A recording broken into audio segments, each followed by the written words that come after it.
sa Pilipinas. NBC Manila Broadcasting Company. DZRH, member, kapisanan ng mga broadcaster ng Pilipinas. Member KBP, oras. Kapopoy, 6 na minuto na makalipas sa ika-6 na umaga. Balitang makatotohanan, balitang maaasahan. ACS Balita. Walang makakaligtas, walang makakalampas. San magsulok ng kapuluan, Luzon, Visayas hanggang Kamindanawan. Basta't may balita, ipagwagwagan ng sikat na tagapagbalita. ACS Balita. Kasama ang 2x2 tandem Anthony Taberna at Jerry Baha. ACS Balita. Ang programang ito ay hatid sa inyo ng ACS Manufacturing Corporation, ISO certified, maker of world-class quality Pride detergent.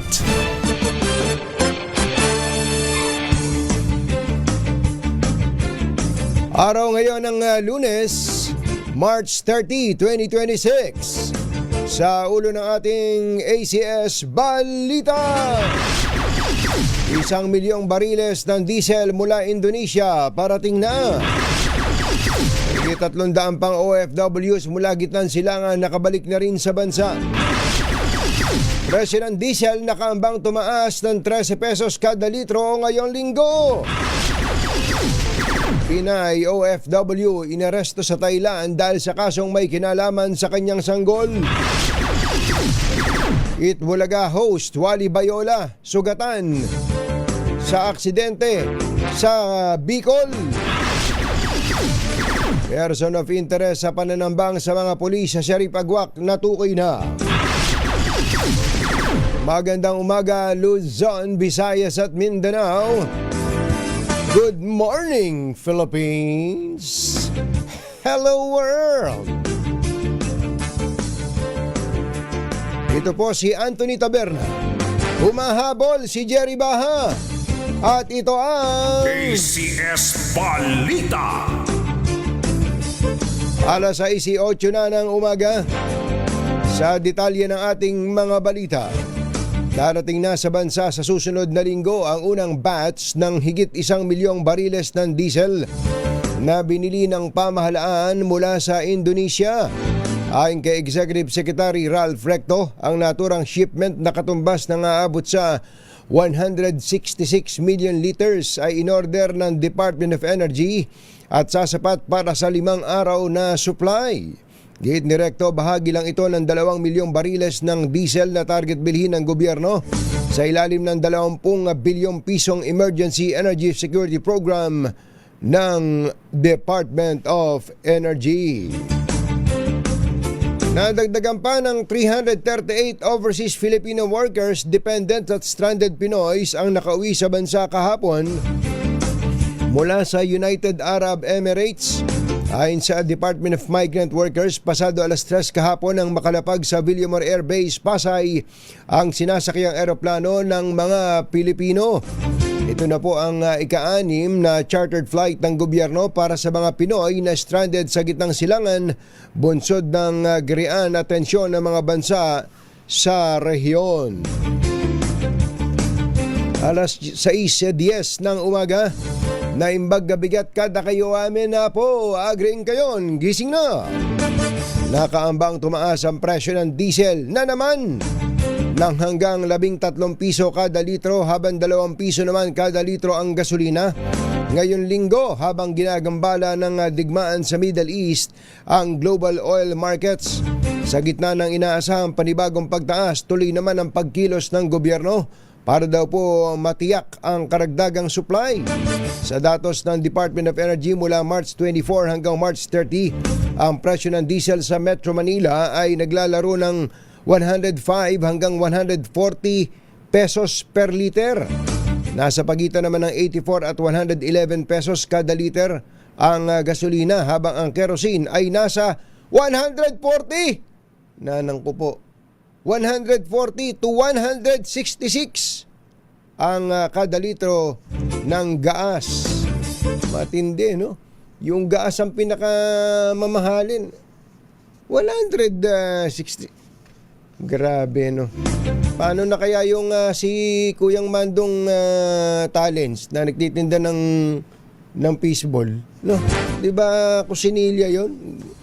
Gaas 'yun eh.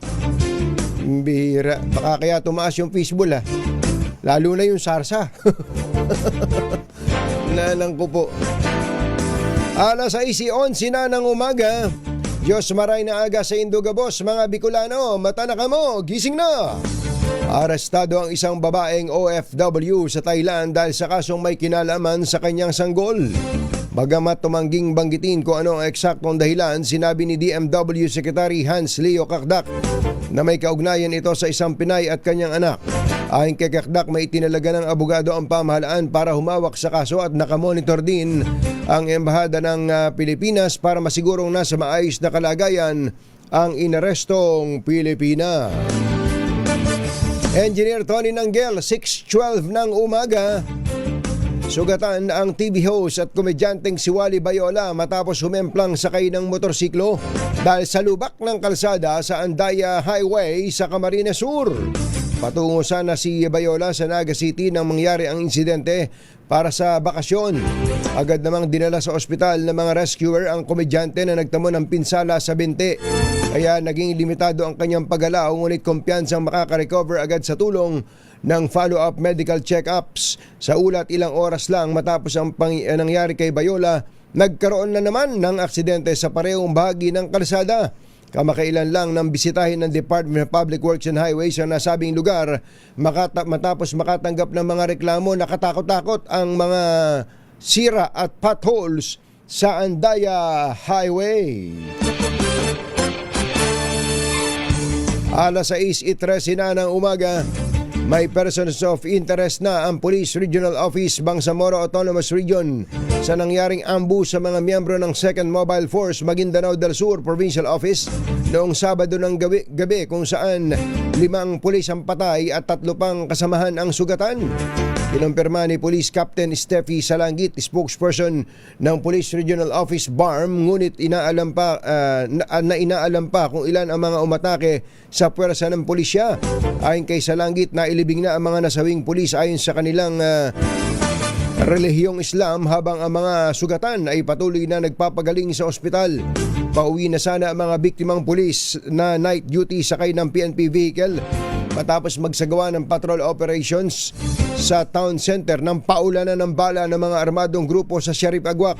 Ang lansangan patungo sa police headquarters ay kilalang hotspot sa ambush kung saan 3 insidente na ang naitala dito na ang suspect ay mga miyembro ng BIFF.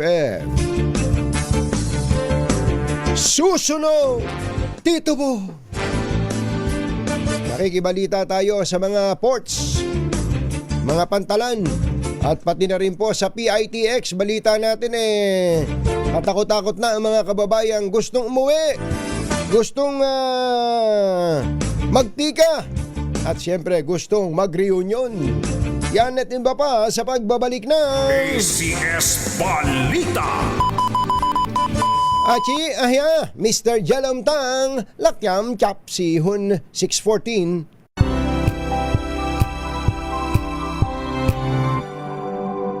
Balitang makakalampas saan mang sulok ng kapuluan. ACS Balita! ACS Balita! Ang programang ito ay hatid sa inyo ng ACS Manufacturing Corporation, ISO Certified, maker ng world-class quality Pride Detergent. Hi! Maganda morning! Anong araw today, kumbachero? Today is Laundry Day, Friday! Yuhuu! At pag Laundry Day, Friday, all you need is Pride Washing Machine Detergent. May triple stain away formula kaya tanggal ang makapit, madikit at malupit na dumit mantsa, kaya easy ang labada. Kaya pala mula noon hanggang ngayon, all you need is Pride. All you need is Pride. ACS. Kasama ang 2x2 Tandem Anthony Taberna at Jerry Baja. ACS Balita. O yung laging nakikinig sa atin na si dating Executive Secretary Bingbong Medialdea ay isinugod pala sa ospital, Mother, no? Habang nagsasalita doon sa araw ng Davao, sa entablado, biglang, ayan po siya. Bigla pong sumikip ang parang may ininda yun, no? Parang nakon no? Parang humagok na ganun. Kaya inalayang kagad siya, anya si Senator Bongo at mga kasama, ayun, dinala sa ospital. Na-angioplasty ba? Na-angioplasty. Akala ko in-angiogram tapos wala namang nakitang bara. Pero okay na. Natuloy pala. Ilang bara daw, Mother? Sure ka ha? Hindi angiogram lang ha? Dalawa kasi yun eh. I-angiogram ka muna. Pagka in-angiogram ka, makikita, may mga bara ka. Ito, kailangang palubuhin to. Ganun yun eh. Pa-check nyo ha kung angioplasty talaga kasi gusto nating masiguro yun. Ayun. Ito, naka-thumbs up na si Secretary Bingbong Medialdea, yan, kasama si Senator Bongo, mga kababayan. Yes, Bingbong, pagaling ho kayo, ha? Nakita tayo nung birthday ni former DOTR Secretary Art Tugade. Oy, Sec Art. Yan, si Secretary Art, matikas na matikas. Ayun, see? Yan ang sinasabi ko sa iyo. Angiogram lang. Ayan, angiogram. Yun, so emergency angiogram. So okay naman daw at nagpapahinga lang tapos maging okay na yan. Sec Bingbong, mapagaling po kayo at nabanggit na rin natin si Sec Art Tugade. Sec Art Tugade, wala ba tayong mga bagong sushi dyan? At sashimi sa restaurant mo dyan sa may Clark. Magandang morning sa mga senior citizens. Maiidar na rin kasi itong magkakaklase na to, no? Maiidar. At ang isa nilang kaklaseng maidar din, si dating Pangulong Rodrigo Duterte na nag-birthday lang nung isang araw. Happy birthday po, former President Rodrigo Duterte. Yan. Magkakaklase sila sa San Beda, no? San Beda College of Law nung araw. At magkakatropa sila. Sana po ay malalakas pa rin kayo. Ayan, yan ang importante. Malakas ang huwang kata. Ayun. Ba't tayo gumana nito? Sandali lang ha. Nasira ko yata eh. Eto, dito na lang tayo sa mas matindi.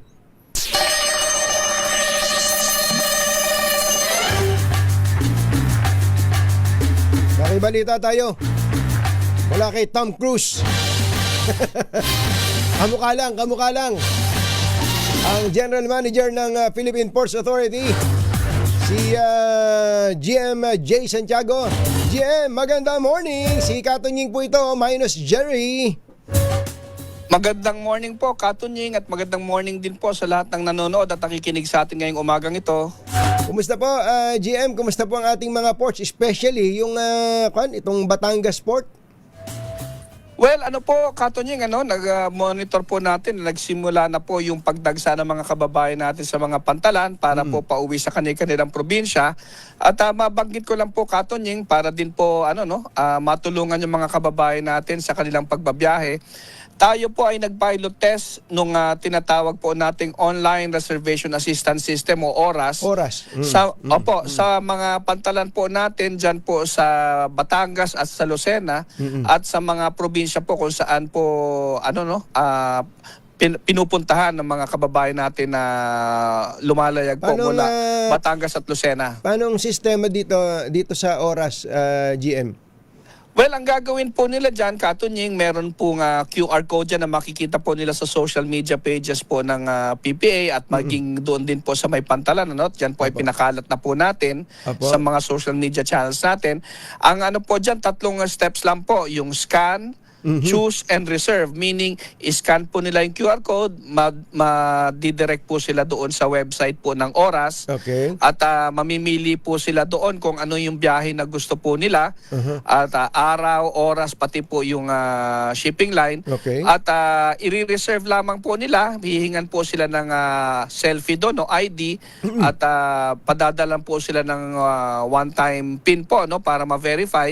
And then magpapadala po sa email po nila ng QR code, at yun po ang dadalhin po nila sa pantalan, i-verify po yon. At pag meron na po sila doon, diretso na po sila sa ticketing counter, hindi na po nila kailangan pumila. At makakasiguro po sila na pag sila po ay na-issuehan ng QR code, ay meron po silang siguradong slot. Ganun po. Yun ang maganda, kasi ang napapansin natin nung mga nakaraan, dagsaan tao dyan sa pantalan, napakahaba ng pila, tapos wala pang barko, hindi nila alam kung anong oras sila darating. Nako, napakalaking hassle, ano. So ngayon, magpapareserve ka na sa pamamagitan po nitong Oras online reservation, ano po uli?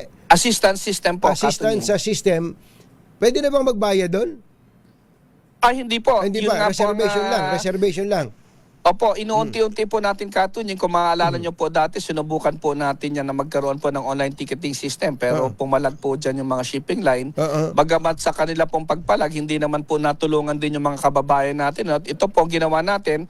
Sa reservation na lang po tayo nag-intervene para po yung mga kababayan natin, sigurado po sila na pagdating nila sa pantalan na meron po silang naka-allot po talagang ticket. At magbabayad na lang po sila doon. Mas maganda pala, kung may mga nakikinig sa atin, halimbawa biyahe kayo ng, sample lang to, halimbawa bibiyahe po kayo ng Calapan, dadaan po kayo ng, ang gagamitin nyo Batangas Port, wag pupunta kagad dun sa Batangas Port, nasa bahay ka pa lang, magpareserba ka na, pag ganun ba? Tama po, Katunying. Ito pong ating pilot testing po ay para po sa mga biyahe simula po ngayong araw na to, March 30 hanggang April 8. Pero pag naging successful po ito po ay i-roll out na po natin sa lahat po ng pantalan sa buong Pilipinas at sa lahat po ng darating pang mga biyahe, no, kahit hindi po peak season. At ang mangyayari po dito, kailangan lamang po nila, Katunying, na makarating po sila at mapavalidate po nila yung kanilang QR code at 3 hours before. No later than 3 hours before po nung kanilang biyahe, para ito po naman ay para yun pong mga no-show ay maaari po nating maibahagi din naman yung slot nila sa mga naghihintay po. So lahat po ng ito ay naka-link sa mga shipping lines. Ito pong mga barko.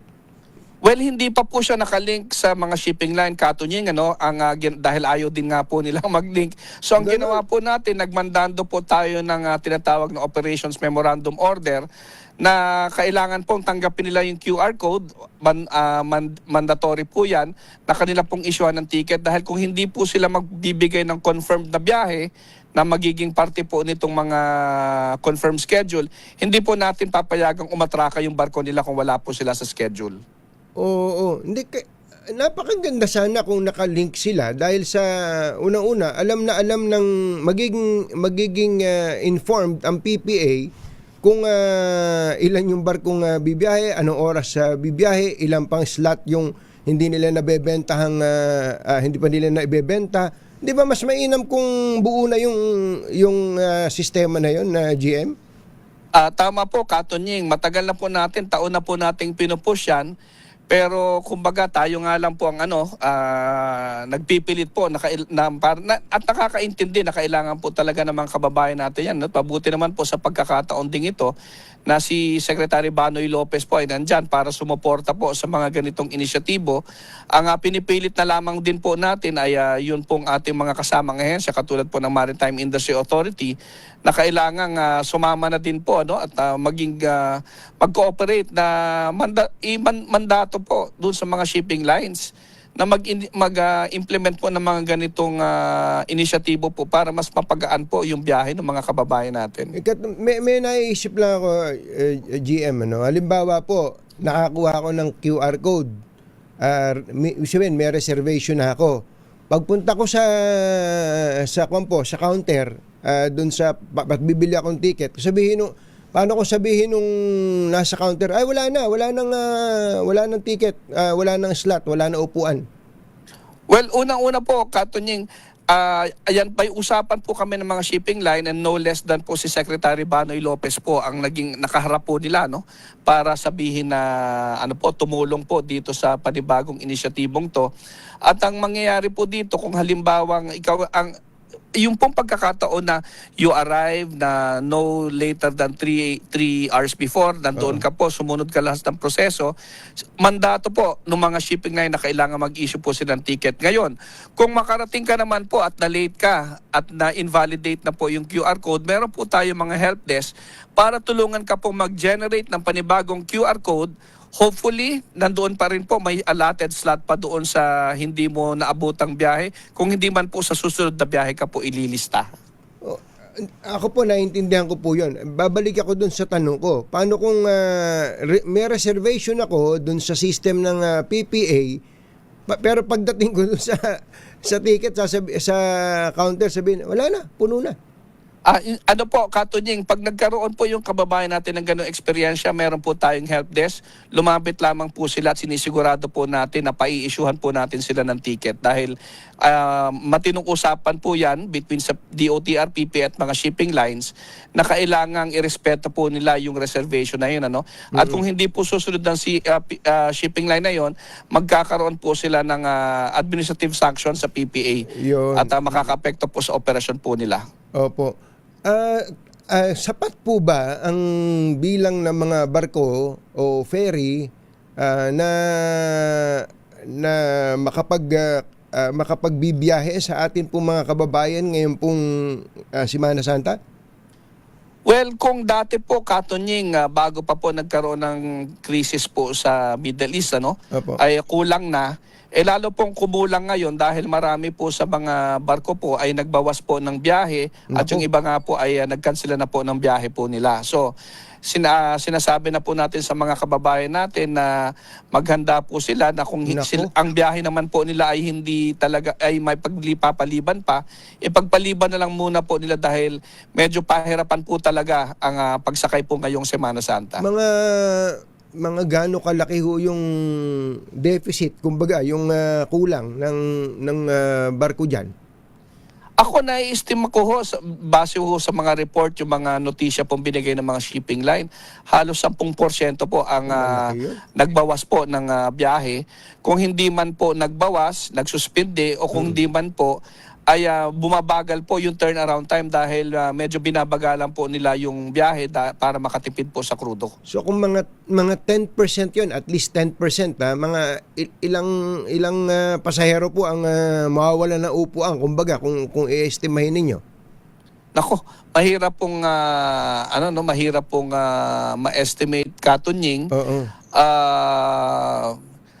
Mahirap po ma-estima dahil iba-iba po kasi ang rutang pinag-uusapan po natin, Oo.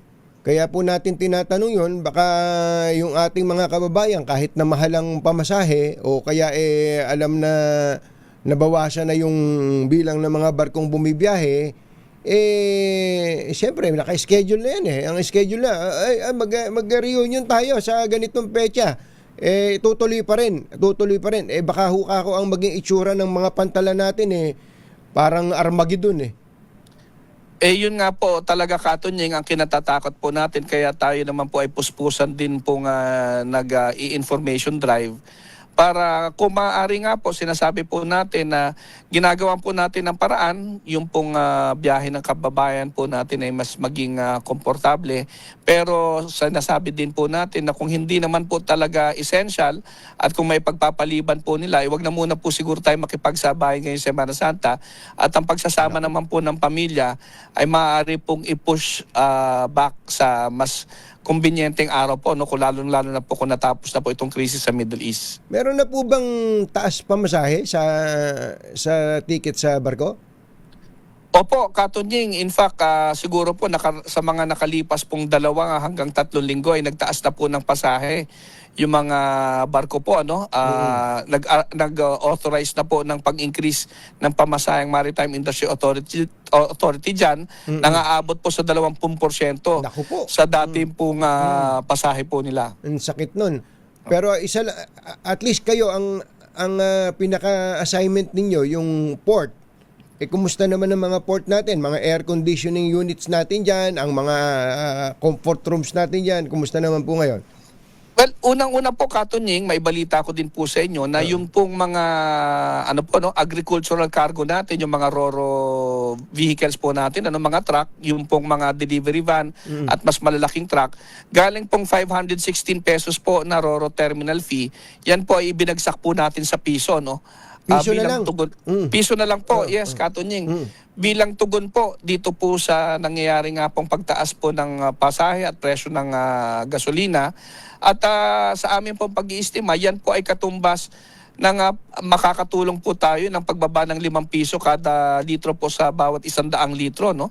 So hopefully, makatulong po sana yan. At yun naman pong ating na-experience na pagdami po ng mga pasahero natin, lalong-lalo na po dito sa Batangas at Lucena, sa Batangas po, nakita nyo naman po din yung terminal po natin dyan. So hopefully ma-accommodate po natin silang komportable, marami pong kainan dyan.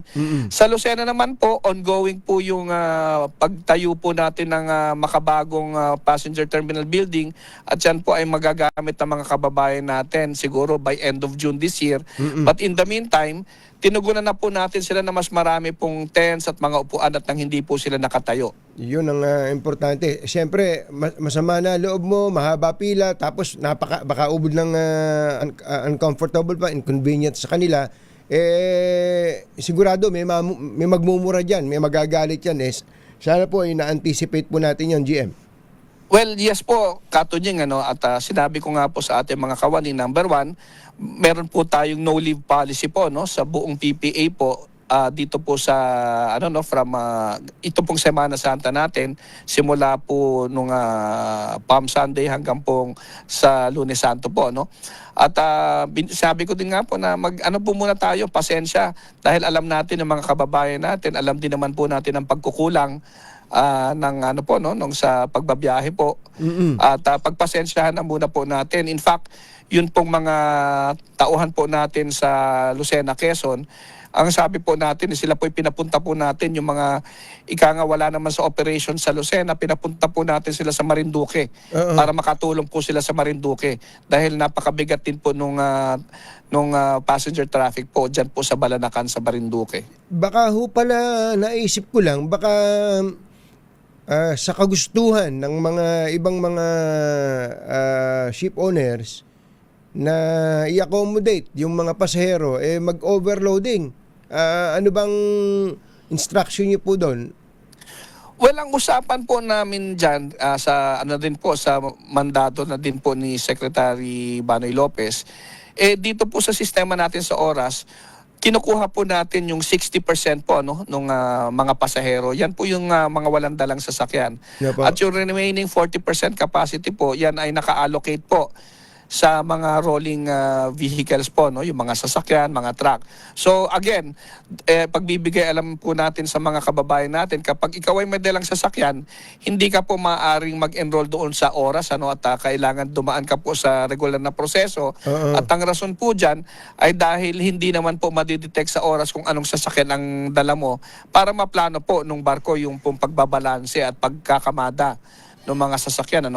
Pero yan po ay minomonitor po natin sa tulong po ng Philippine Coast Guard na to ensure na hindi po sila mag-overloading at kahit papano po dito sa ating sistema ay magkakaroon po tayo ng parang correcting mechanism. Makikita po natin kung gaano karami po ba talaga ang kinakarga po nila. Yes, sir. Sir, final lang, kausapin niyo po yung mga kababayan natin, especially yung gustong-gusto umuwi pero dahil nga yung sitwasyon natin hindi pangkaraniwan ngayon. Go ahead po. Okay, maraming salamat po, Katunying, sa pagkakataon po, At pinapaalam lamang po natin sa mga kababayan natin, lalong-lalo na po yung mga babiyahe po dadaan niya sa mga terminal po natin sa Batangas at sa Lucena, na sila po ay mag-enroll po doon sa Online Reservation Assistance System o ORAS para mas madali po ang kanilang biyahe na basahin po nila sa ating social media pages kung ano po ang benepisyo po nitong oras pass po na ito. Wala pong bayad to, Katunying, Apo. libre po ito at hindi po tayo maniningil dito hanggang sa ma-implement po to. At kung hindi naman po may pagpapaliban po natin ang ating mga biyahe dahil nga po sa kakulangan ng mga barko, ipagpaliban na muna po sana natin hanggang sa mas kaaya-ayang panahon na kung saan mas mura na ang pamasahe at mas marami po yung mga barko. Yes, Yun sir. lamang po, Katunying. Yes, sir. Maraming salamat po. Jem. Magandang umaga po. Magandang umaga po, Katunying. Salamat po. Thank you. Si General Manager Jason Tiago ng PPA.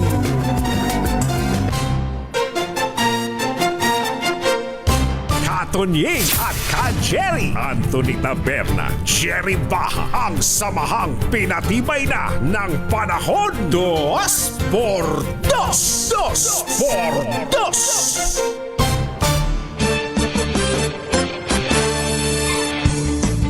Ihabol lang natin to. Naglaan daw po ang Philippine Amusement and Gaming Corporation of PAGCOR ng 1.37 billion pesos para sa pagtatayo ng 25 public school buildings sa buong bansa. Na siya unang bahagi na mas pinaigting na pagsisikap upang matugunan ang kakulangan ng mga silid-aralan sa bansa. Ang pondo ay bahagi ng 2 taong programang nagkakahalaga ng 8 billion pesos para po sa pagtatayo ng 125 school buildings o halos 1,500 na silid-aralan. Sa pakikipagtulungan ng Department of Education na ang layo'y mabawasan ng overcrowding o pagsisiksikan sa mga public schools. Ang inisyatibo ay isinapinal sa pamamagitan ng MOA na nilagdaan ng DepEd at 25 local government units na tatanggap ng pondo sa pamamagitan ng tranches o utay-utay patay sa progreso ng konstruksyon at pagsunod sa mga regulasyon. Sinabi ni PAGCOR Chairman Altenco na ito'y bahagi ng kanilang pangako kay Pangulong Bongbong Marcos na ang lahat ng mga proyekto sa mga silid-aralan ay matatapos bago ang 2027. Ang bawat LGU po ay makatatanggap ng halos 55 million pesos para sa 3 palapag na gusali na may 12 classrooms na kumpleto sa basic furniture, PWD-friendly features at may mga digital na kagamitan kabilang po ang isang smart TV at internet access. Naghatid sa kabuuan ng ating ACS Balita sa pangalan po ni Jerry Baha. Ito si Anthony Taberna. ACS Balita. Kasama ang 2x2 tandem Anthony Taberna at Jerry Baha. ACS Balita. Standby lang sa ating mga RH reporters. Walang bakasyon dito sa RH, ano? Sa Webes lang. Sa Webes, kailan tayo off the air, Mother? Webes. Miyerkules kagad? Makauwi na. Wednesday ng gabi, tapos ang balik, linggo ng madaling araw. Linggo na madaling araw. So, hating gabi ng Miyerkules, sign off tayo. Thursday naman po. Parang pa-Webes, ano? So, ang huling magpuprograma noon, sino? Yung hating gabi na yon. Gabi ng lagim. Gabi ng lagim. Kakatakot naman yung huling palabas natin. So, gabi ng lagim, tapos sign off ng hating gabi ng Miyerkules, tapos ang balik natin linggo na ng alas 4 ng umaga. Yun po ay para po sa ating yearly maintenance ng ating mga gamit dito. Maglilinis po kami dito at marami dito mga dahil wear and tear, ano. Kailangan talaga magpapalit. May mga bagong bili kaming gamit dito eh. Ang laki ng ginagasta ng MBC para po sa mga magagandang pasilidad at nang kayo mapagsilbihan. Hindi lang po dito sa studio namin, pati sa ating mga sa transmitter. Yung mga taga-transmitter natin, pagbutihan nyo pag-aalaga ng isda dyan. sa transmitter lagi may nag-aalaga ng isda. Oras po natin, Mr. Jelom Tang, Lakyam, Shop Sahun, 6:43 na umaga. Balitang makatotohanan, balitang maaasahan. ACS Balita. Ang programang ito ay hatid sa iyo ng ACS Manufacturing Corporation, ISO certified, maker ng world-class quality pride detergent. This time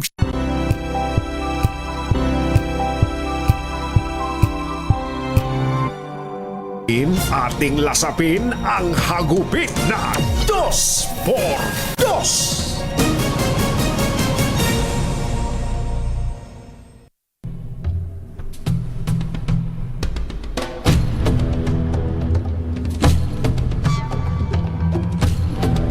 Hindi po ipagpapaliban ng pamahalaan ang hosting nito ng Association of Southeast Asian Nations o ASEAN Leaders Summit sa Mayo. Ngunit gagawin daw po ito sa bare bone basis o sa napakatipid na pamamaraan. Sa gitna ito ng panawagan ng ilang mambabatas na bawasan ang gasto sa ASEAN Summit sa harap ng patuloy na pagtaas ng presyo ng petrolyo dulot ng nagpapatuloy na gyera sa gitnang silangan. Batay po sa direktiba ng Pangulong Bongbong Marcos, dapat na tipirin o bawasan ng husto ang gasto sa pag-host ng Pilipinas sa ASEAN Summit at tinatasan ang mga sangkot na ahensya at opisyal na ipaalam sa kanilang counterparts na ang lahat ng preparatory meetings ay gagawin na online. Ang direktiba ng Pangulong Marcos ay bilang tugon sa pangangailangan na maging matipid sa pondo ng bayan habang ginagampanan ng tungkulin bilang host country. Isyu ng bayan, katotohanan, 2x2. Pag may dim ang balak, magtago ka na. 2x2. Si Jerry at si Anthony, narito na. 2x2. Hahataw ng todo, urado ka. 2x2. Ang katotohanan, dala nila. 2x2. Walang sinasamba pali, maniwala ka. 2x2. Hataw ng gusto, tol, umasa ka. 2x2.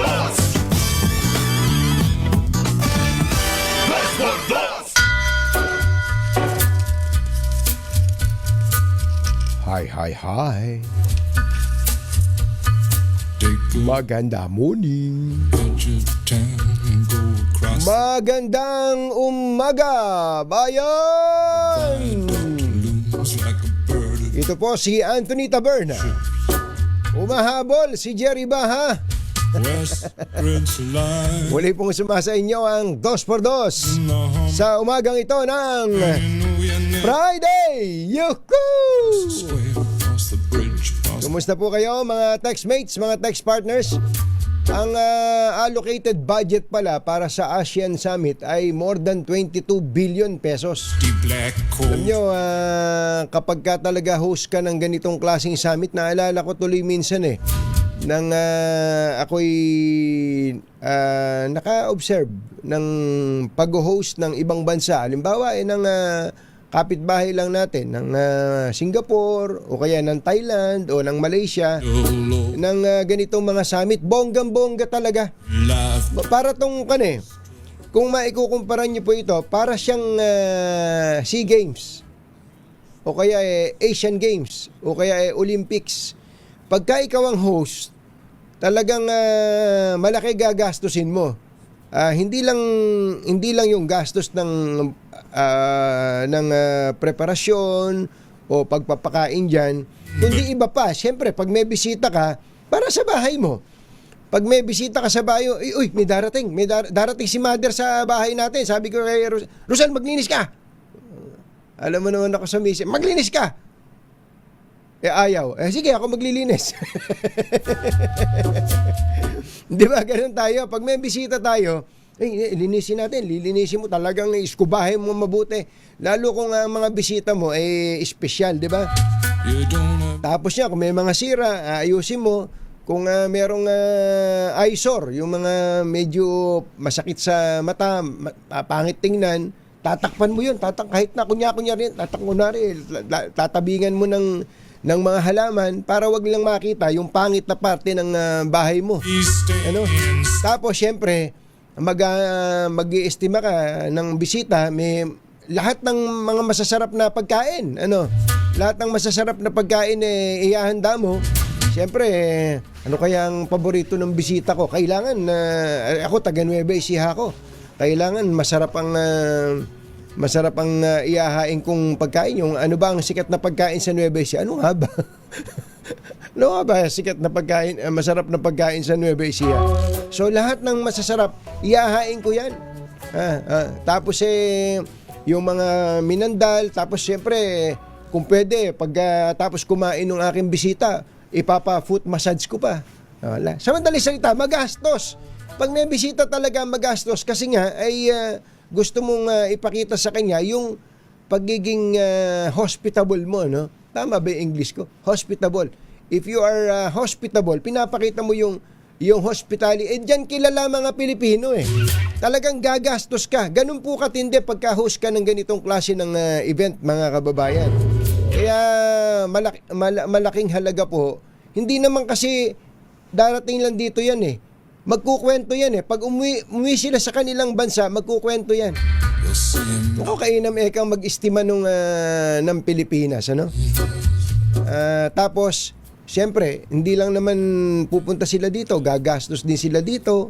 Sabihin, parang turista rin po sila dito, etc. etc. Sa madaling salita, hindi po talaga maliit ang gastusin dyan. Kaya lang may problema tayo eh.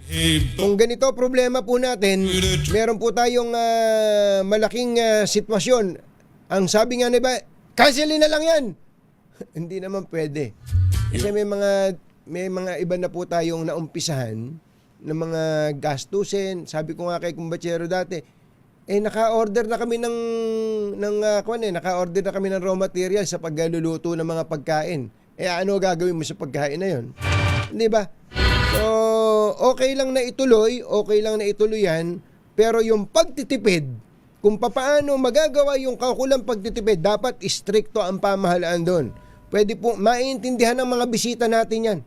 Kung dati-rati ay 2 ulam pa ang inihahain natin sa kanila, may kari-kari na, may isda pa na ludong, ngayon, adobo na lang ang ating ihahain sa kanila. At kung may second na ulam, ay sinampalukang manok ng native chicken ang ating ihahain sa kanila. Ang tanong, gaano ba kalaki? Kung 22 billion ang gagastusin ang budget, gaano kalaki ang cap o ceiling? Dapat klaro yung order ng Pangulo dun eh. No? O 22 billion ang gagastusin ang budget diyan. Dapat ang gastusin lang natin diyan 5 billion. Para 3/4 ang ating titipirin. Nako. At least klaro, hindi yung magtipid kayo. Hindi eksakto 'yun. Dapat ang order, magtipid kayo ng 75%. O di ewan ko lang, pagka hindi nyo nagawa yan, lagot kayo. Jerry Baha at Anthony Taberna sa 2x2 sa DZRH. Standby lang 29 and 23. Kayo na ang susunod. Oras po natin 1 minute before 7.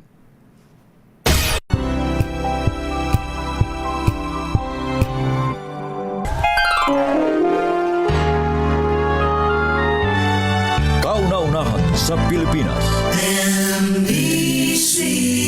Manila Broadcasting Company. DZRH. Member, kapisanan ng mga broadcaster ng Pilipinas. Balitang bagong-bago. Balitang dapat alam mo. Balitang magdadagdag ng talino. Dahil bagong impormasyon, makibalita. Unang-una sa DZRH. Pangunahing balita. Kasama ang 2x2 tandem nina Anthony Taberna at Jerry Baha. Sa ulo ng ating mga pangunahing balita, Houthi rebels ng Yemen lumahok na rin sa giyera ng Iran, naglunsad ng missile attack sa Israel. Pagdagsa ng mga pasero sa mga paliparan, pantalan at bus terminal inaasahan ngayong Holy Week. Insidente ng pagkalunod at aksidente sa kalsada ngayong mahal na araw inaasahang mababawasan. Train system sa Metro Manila tigil operasyon ngayon. Community pantries muling nabuhay sa gitna ng krisis sa langis. At peking anti-rabies vaccines na kumpiska sa Taguig. Isinalang na sa lab test ng FDA. Magandang umaga, Luzon, Visayas at Mindanao. Good morning, Philippines. Hello, world. Sa pangalan po ni Jerry Baha, ito si Anthony Taberna. At ito ang... Pangunahing balita. Sinahin natin ang ating mga RH reporters. Sinahin natin si RH29 Boy Gonzales sa Florida Bus Terminal sa Maynila. Kumusta kaya? 29 Boy Gonzales, coming boy! Katunying walang ipinatupad na taas pamasahe ang Florida Bus Company ngayong Semana Santa sa kabila ng mga patuloy na pagtaas ng presyo ng krudo. Ayon kay Florida Bus Terminal Dispatcher Edelmar Jason, na nili sa 1,010 pesos papuntang Lawag ang pamasahe para sa mga kanilang galak sa buses. Dagdag pa niya, tuloy-tuloy ang biyahe ng kanilang mga bus at hindi sila nagbawas ng unit upang maservisyohan ang dami ng mga umuwi sa probinsya. Ilang araw na rin anyang naranasan ang pagdagsa ng mga pasahero na inaasa magpapatuloy hanggang sa kasagsagan ng Semana Santa sa araw ng Huwebes. Bahagi ito ng paghahanda ng kumpanya upang matiyak ang maayos na biyahe ng mga biyahero sa panahon ng bakasyon. Samantala, nakaantabay naman ang mga tauhan ng Manila Police District, MMDA at Manila Traffic and Parking Bureau upang matiyak ang kaayusan, seguridad at paayos ng daloy ng trapiko sa paligid ng terminal. Sa ngayon, humaba na yung pila ng mga napapareserve para sa biyahe sa April 1 na mula dito sa pinakahera nila hanggang dito na sa may labas ng bus terminal ng Florida. Ito si Boy Gonzales para sa Disa Arizona sa Pilipinas, una sa Pilipino. Mga nangunguna at mga bagong balita sa DZRH. Pangunahing balita.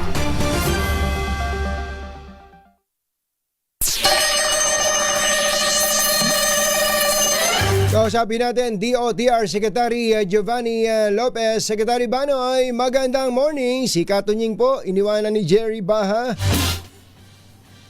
Ay, magandang morning, Katunying, at sa lahat ng nanonood at nakikinig po ng inyong programa. Aba, wala yata kayong bakasyon. Meron daw kayong event ng Pangulo ngayong 7:30? Meron po tayong kasama natin ng Pangulo, kasama din po si Secretary Vince Dizon, pati ang MVP Group, at meron po tayong bubuksan lang po na expressway po. Opo, expressway. At least magandang balita po yan. Secretary, yung pong mga jeepney drivers sa probinsya, nagtatanong, saka mga tricycle drivers, ano daw ba ang kanilang aasahan? Kailan daw ba sila? Ang ating mga jeepney drivers po, nagsimula na po tayo pagdating dito sa Metro Manila po, no? Through DSWD, yung cash relief assistance po. At ang DOTR naman po, pagdating sa fuel subsidy, sinisimula na rin po natin yung pagmimigay ng ating mga fuel subsidy pagdating sa ating mga tsuper. Yung mga tricycle drivers naman po, ang pinag-usapan namin ni Secretary Rex Gatchalian, pagkatapos po ng Holy Week, sisimulan na rin po nila ang nationwide distribution ng kanilang 5,000 na cash relief assistance. So sa DOTR naman po, we started Tuesday, last week, pinangunahan po nga ng Pangulo, yan yung pamimigay ng ating fuel subsidy.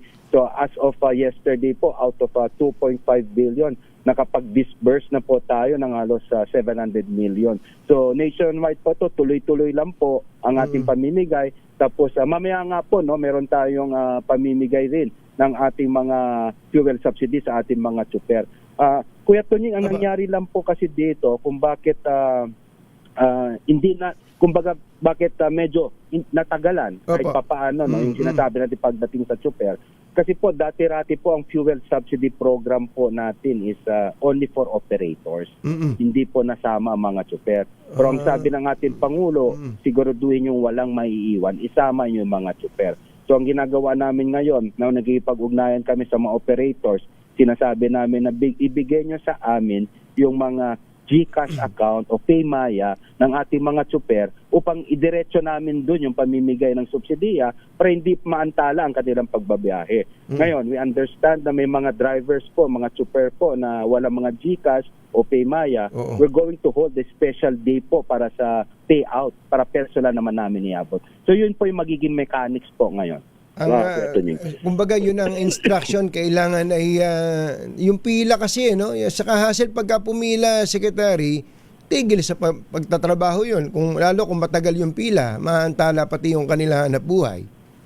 Tama po, parang po nung nakaraang araw, no po, yung pag-pay out natin, so we understand na kailangan natin na pumunta yung mga tsuper, so nakadagdag din po ito sa sinasabi nating kakulangan ng mga sasakyan kasi nga po yung mga tsuper natin nagdagsaan din sa ating mga payout center. So ang ginagawa natin ngayon at saka ni Secretary Rex is if there's a way na we can do digital tulad nga ng e-wallet, mas mainam po yun.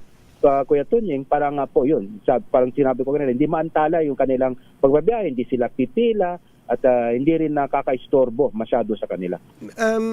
Sek, naalala ko dati, at napag-usapan na rin natin recently, yung kayo na mismo yung kayo na ang sasagot mismo sa sweldo ng mga driver natin, Tama mga po. jeepney drivers. Hindi ba Tama po. Hindi ba na institutionalize yun na yun?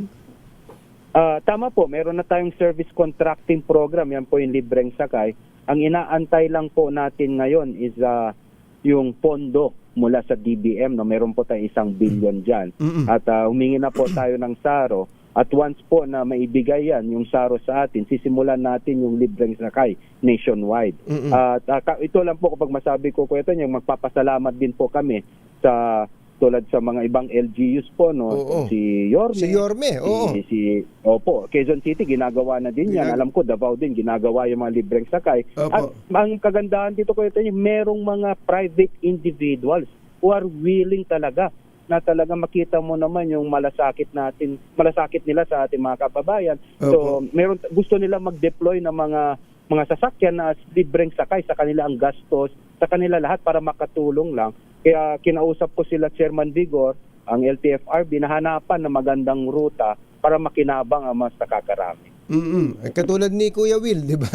Yung na-message ko sa inyo. Katext ko nga po siya over the weekend at ako po mismo nagpasalamat sa kanilang kabaitan. So nilagay lang natin po sa tamang proseso, no? Bigyan lang natin ng special permit, tignan natin yung ruta para hindi po magkahalo-halo yung mga ruta natin kasi we have to, itong libreng sakay po nga po ang programang ito, kailangan din matulungan din yung mga tsuper at mananakay.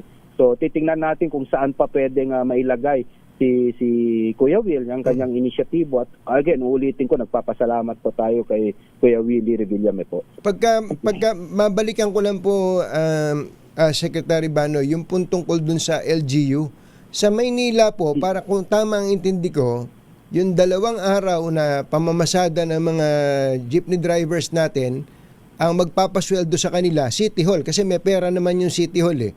Tapos, yung pagpasada nila, ay walang, siyempre libreng sakayon ang makikinabang pati yung mga commuters natin sa national level po. Ganun din ba ang sistema yung ginawa natin nung panahon ni Sec Art Tugade? Ganun din po ang magiging sistema po, yun yung sinasabi natin, gross service contracting, no? At ang mangyayari po diyan, sasakay lang po ang ating mga pasahero, mga commuters, wag po sila hindi nila kailangan isipin ang kanilang bayad sa pasahe kasi ang magbabayad po gobyerno. At ang babayaran natin po mismo is these operators and drivers po. So yun po ang magiging sistema din po. Mga gaano karami, so naghihintay lang kayo ng funding, ng release ng funding, at kailan po ito inaasahang maro-roll out, Sec Banoy? Minamadali na rin po, may instruction na rin po ang ating Pangulo na bilisan ang implementation. Ang sinasabi ko nga, timing is very essential. Yes. So hopefully kapag natapos na natin ang fuel subsidy natin sa lahat ng mga operators and drivers, including po yung cash relief assistance ni Secretary Rex, ang maganda po dito, right after, kailangan na mailunsad din yung service contracting para makita nila tuloy-tuloy ang ating programa. Opo, so tinitingnan po namin initially if we can have this rolled out po Kuya Tonying, by mid-February, mga April 15, no? Sana yun yung pinaka gusto naming target para tuloy-tuloy po ang ang programa ng gobyerno. Opo. Puntahan ko po yung isa pa, yung mga gustong maglibreng sakay. Hindi po porket gusto nating maglibreng sakay, pwede nang ipapasada yung, meron kang naupahang bus o kaya ay minibus, hindi pwedeng ilarga ng gano'n yun. Kailangan coordinated yon sa LTFRB, pero ang instruction nyo, kailangan mabilis na yung proseso. Tama po. At ito yung may special provision po tayo, may special permit. Ibig nga sabihin na ibibigay sa kanila. Kasi once we do this po, yung mga libreng sangkay na to, nagiging kahit pa po naging common carrier po to. So kailangan meron pa ring regulasyon ang ating gobyerno pagdating sa ganito.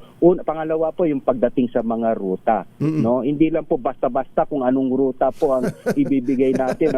Magkakagulo po 'yan. Malay mo may existing parang riot na po yan, no? Saka baka makaaway pa ng mga may prangkisa doon sa ruta na yun, yung tama po. Oo, makakaagaw pa, di ba? Naman po, At marami namang ruta po na kulang ang ating mga pampublikong sasakyan. So yung mga ganitong inisyatibo ay sigurado naman po namin na merong malalagyan na ruta at mayroong talagang mga commuters na makikinabang. Oo. Secretary, hindi na namin kayo hold, pero one last na lang, gusto ko lang ma-elaborate nyo yung discount sa mga freeways, sa mga tollways, sa mga sasakyan na may karga-kargang agricultural and essential products.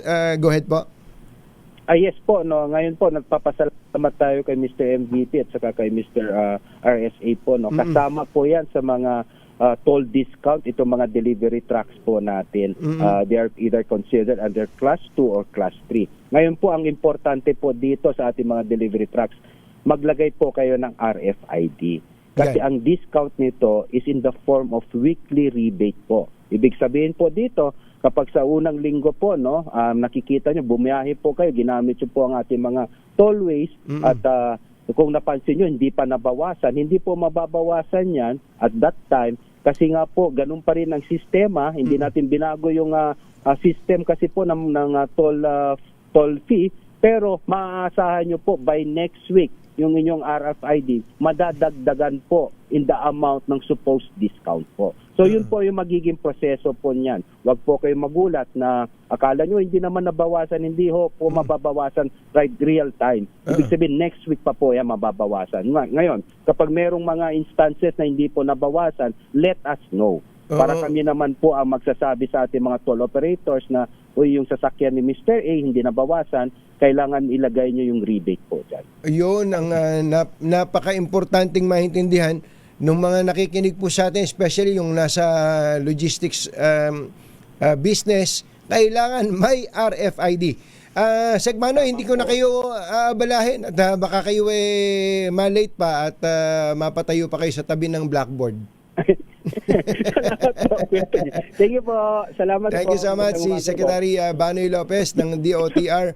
Ang maganda po dun sa napag-usapan natin, ang dami-dami pong mga nasa private sector ang kusa na po silang gumagawa ng pamamaraan para makatulong sa ating mga kababayan. Yung pong libreng sakay na yan, yung libreng sakay, napakadami pong natutulungan.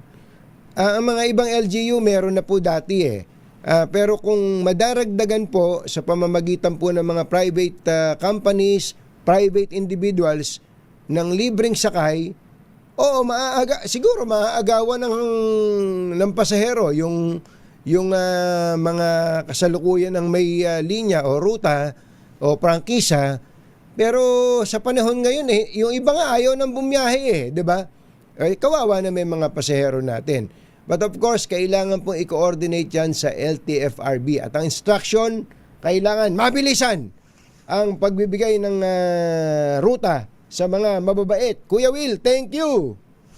Tao lang ang takot sa dalawang to. Kaya kung maitim ang balak, magtago ka na. Anthony Taberna, Jerry Baja, 2x2. Magandang umaga kay RD Martin Despi ng EMB sa Region 3. Magandang morning. Oras po natin, Chityam Diap Dihun, 7:22 ng umaga. Ang oras ay hatid sa inyo ng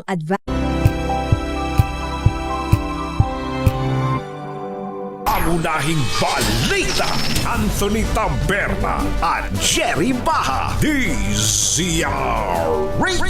Pangunahing balita. Alas 7:28 na ng umaga.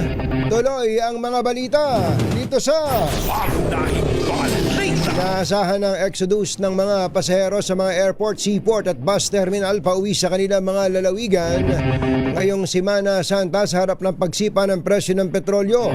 Isa sa top destinations ngayong Holy Week ang Baguio City dahil sa mas malamig na panahon kahit ang presyo ng diesel ay umabot na sa halos 140 pesos kada litro. Marami po sa mga bakasyonista sa kanilang lalawigan ay piniling magdala ng sariling sasakyan kaysa magbus na mahal na rin ang pamasahe habang marami na rin ang hindi bumibiyahe sa taas ng diesel. Pansamantalang tigil operasyon ng biyahe ng LRT1, LRT2 at MRT3 mula April 2 hanggang April 5, 2026. Para palang DCRH din Parang DCRH din pala, may maintenance ang mga tren. Para daw po bigyan daan ng maintenance activities, magbabalik ang operasyon ng mga linya ng tren sa April 6, 2026. Nabuhay ang diwa ng bayanihan ng mga Pilipino sa pamamagitan ng community pantry sa gitna ng krisis sa langis dahil sa tensyon sa gitnang silangan. Muling nagbukas ang pantry ni Ana Patricia Non na unang nakilala sa Maginhawa Community Pantry noong kasagsagan ng pandemya. Layunin nito na matulungan ang mga PUV at drivers at operators na labis na naapektuhan ng mataas na presyo ng langis. Ayon kay Non, marami sa mga driver ang napipilitang tumigil sa pasada dahil sa kakulangan ng kita at pagkalubog sa utang. Meron bang study, Jeric, ng nadagdagan ng biyahe ang mga jeepney drivers? Kasi naalala ko dati, ang reklamo ng mga jeepney drivers, halimbawa, dati ay nakaka-2 round trip sila. Sample lang to nakaka-2 round trip sila, ibig sabihin 4 trips yun. 4 trips, 4 ways. 2 round trip. Dahil daw po sa traffic, nakaka-3 trips na lang sila. Hindi na nakakukumpleto yung 2 round trip. At dahil sa matinding traffic, kumukonsumo din sila ng maraming gas habang natetenga sa traffic. At ang bilang ng pasahero hindi naman nadadagdagan. Ngayon kaya merong pag-aaral, baka pwedeng pag-aralan to ng LTO o LTFRB o ng MMDA, hindi ba nadagdagan yung number of trips? Kasi hindi ma-traffic ngayon Ewan ko kung napansin nyo, marami pong mga lugar sa Metro Manila ang hindi na po kasing traffic dati. Baka kako nadagdagan yung bilang ng biyahe, yung dami ng number of trips, imbis na nauubos yung gasolina yung crudo o diesel habang natetenga sa traffic, nadagdagan ng number of trips, nadagdagan din ang kita. Baka sakali gusto nating makaisip ng may positibong balita di ba? Sabi nila, taasan mo lang pala presyo ng diesel, mababawasan na ang traffic sa Metro Manila. Yun na nga nangyari. Ang tanong, madadagdagan din ba ang number of trips ng mga driver kapag maluwag ang traffic? May balita tayo mula sa NLEX. Magdadagdag daw po ng cash lanes ang NLEX. RH23 Edwin Duque. Come in, Edwin. Dato Jing. Yes, sir.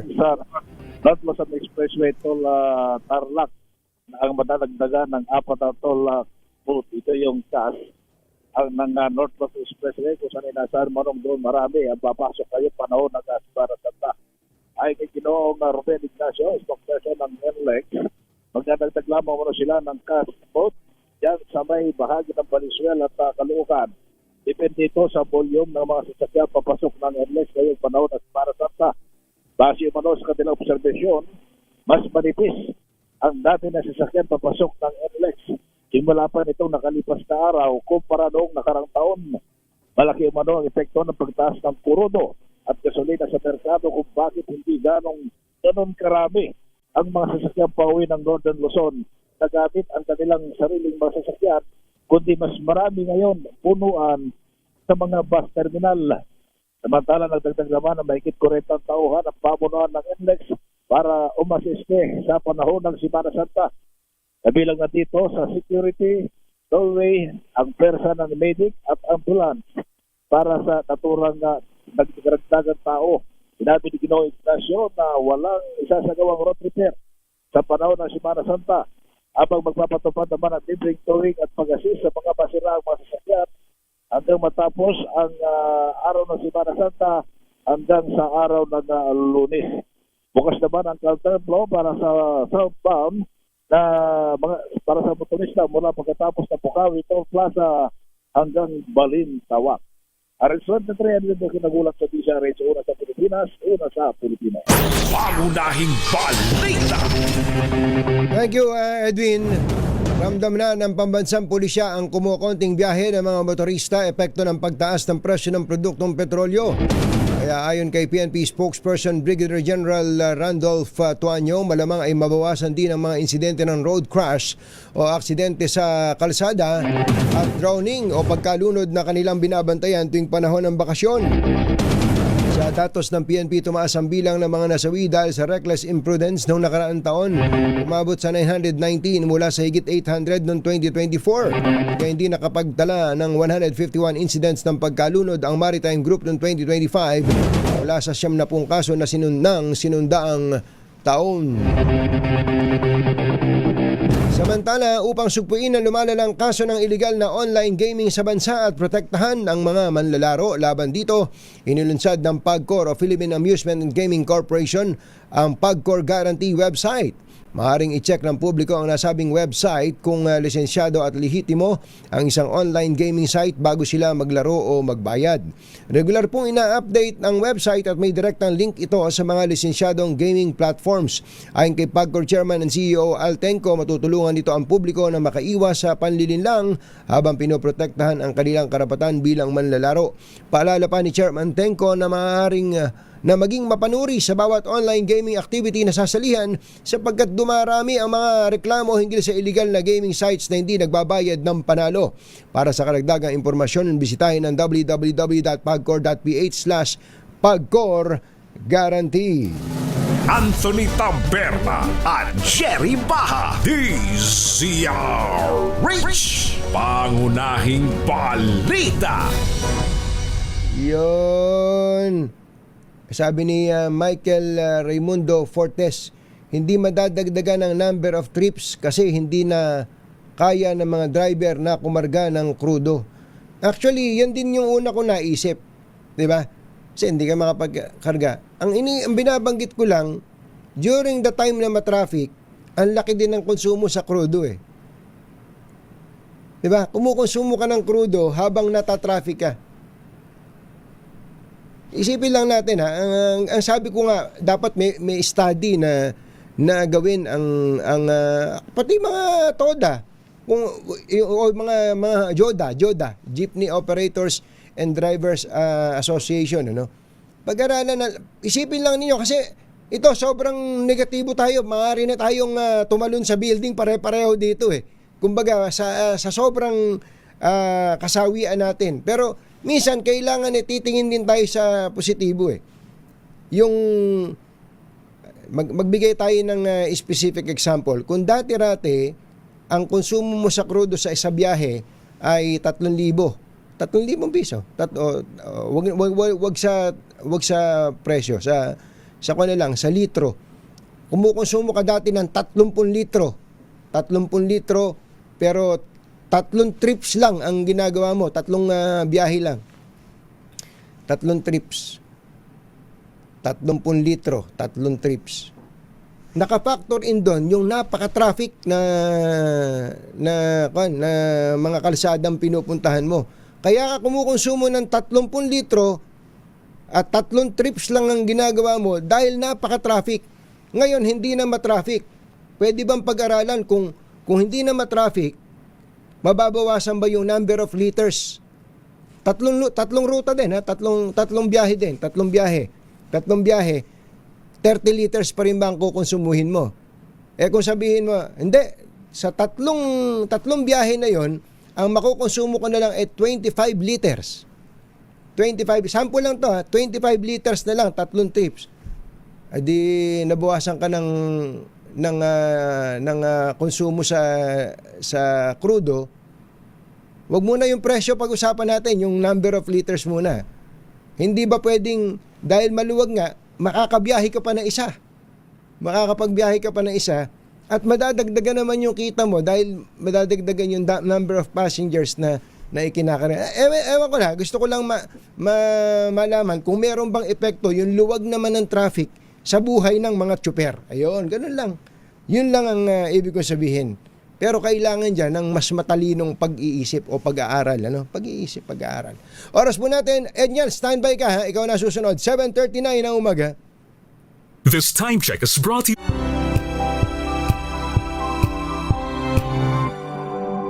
Balita! Samantala po naman, may report po tayo. Alas 7:46 na po ng umaga. Nakibalita nga tayo sa Pitik. Ayun, hindi pala Pitik, Pitix. PITX. Ito yung land port na parang airport. Maganda yun eh. Maganda yung PITX na to eh. Kumusta kaya ang mga pasahero dyan? Marami ba? Dagsana ba? RH52 Edniel Parosa. Come in, Edniel! Pagkakawaga Katunying, alam mo mas marami na ang dumadagsa sa Parañaque Integrated Terminal Exchange ngayong entrada pa lamang ng Semana Santa kumpara sa bumiyahe noong nakarang taon. Ayon sa pamunuan nitong Landport Terminal, 178,305 ng pasaherong naitala nila kahapon, linggo ng palaspas, wala sa 165,292 kakaparehong period noong 2025. Ayon kay Ginoong Jason Salvador, tagapagsalita nitong PITX, marami kasing ayaw nang gumamit ng sariling sasakyan kaya nagko-commute na lamang sakay ng mga bus. Ilan dyan nakausap natin ayaw lamang magpa-camera pero may mga bitbit sa mga bagahe na, mali o malalaking bag na ito, Anthony, at ang kanilang binabanggit, dahil sa mahal ng gasolina, ay mas pinili nilang dumayo dito sa PITX papuntang Bicol. Sa katunayan, mula Marso 22, mahigit na sa 1.4 milyong pasahero ang naitatala nitong terminal, papasok pa lamang sa very long weekend at panahon ng pagtitika, bakasyon o reunion ng marami. Ngayong umaga, hindi pa naman siksikan ng husto itong terminal. 29,000 mahigit itong foot traffic dito hanggang bago mo lamang ako tawagin. Pero kahapon, kwento na ating mga nakausap, talagang mahaba yung mga pila sa pilihan ng ticket o iba't ibang ticketing booth itong PITX. Sa katunayan, ilang mga trip na patungong Bicol ang fully book hanggang Sabado de Gloria.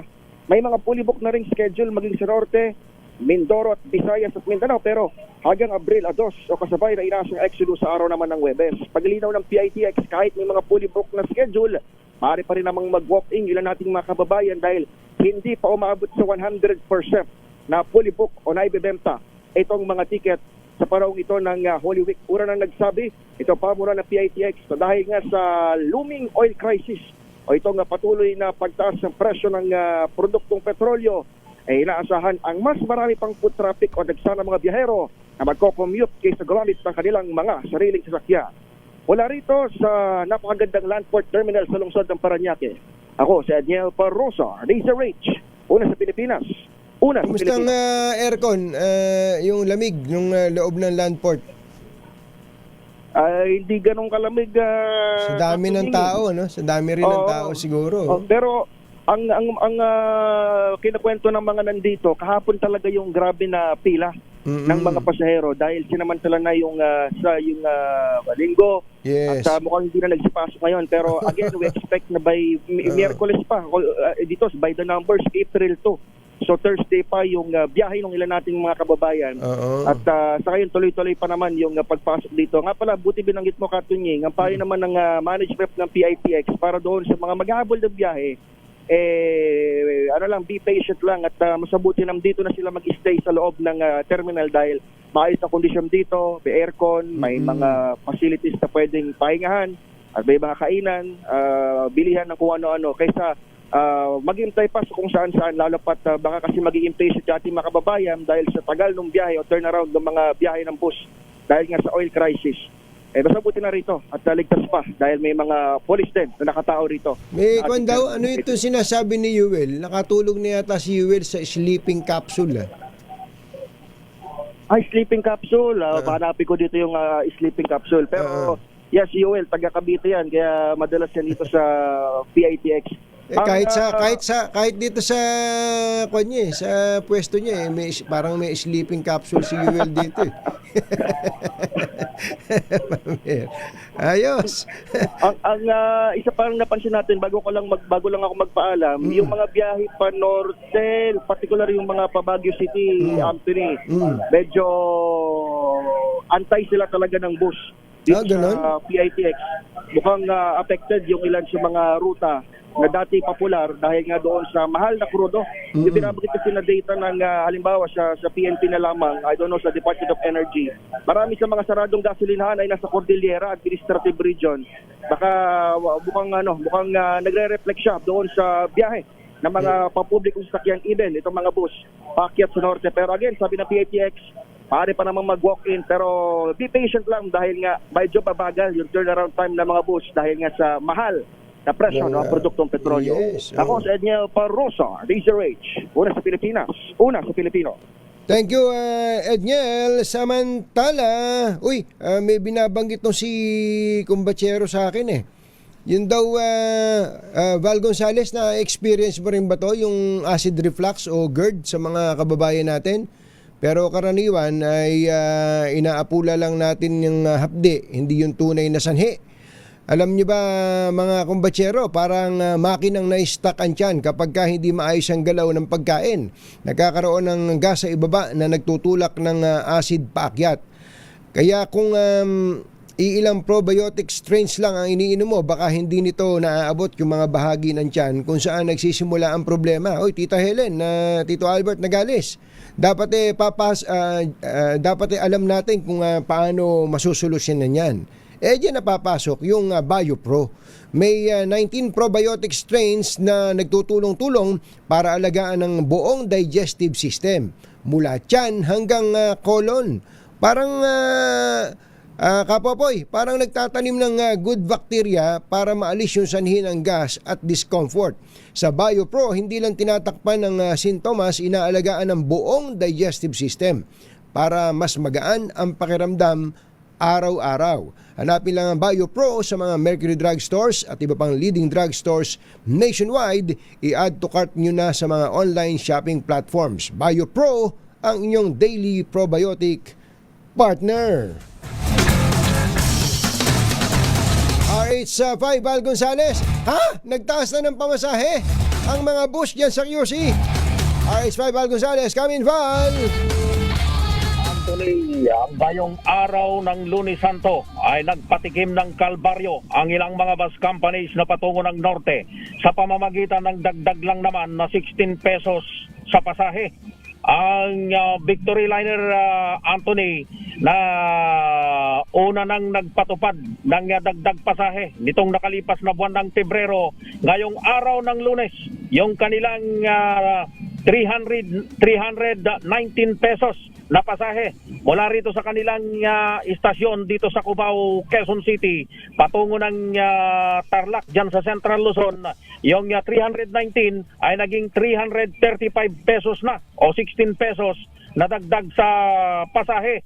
Ganito rin ang ipinatutupad ngayon ng Solid North Bus Company na nagdagdag ng 14 pesos doon sa kanilang pasahe. Yung ilan pa doon sa mga nagdagdag ng pasahe ngayong araw ng Lunes ay itong Luzon Cisco Transport Incorporated na biyahe ng Central Luzon patungo pa diyan sa bahagi ng Northern Luzon o diyan sa bahagi ng Pangasinan. Ang pagdadagdag ng pasahe ng ilang mga bus companies ngayong mahal na araw ay kasunod ng direktiba ni Pangulong Ferdinand Bongbong Marcos Jr. na ipagpaliban ang pagtataas ng pasahe sa mga pampublikong sasakyan upang makatulong daw sa mga Pilipino at hindi makadagdag sa pasanin ng mga commuter. Mula rito sa Cubao, Quezon City, ako si Val Gonzales, DZRH, una sa Pilipinas, una sa Pilipino. Masamang tao lang ang takot sa dalawang to. Kaya kung maitim ang balak, magtago ka na! Anthony Taberna, Jerry Baja, 2 por 2. 2 por 7:55.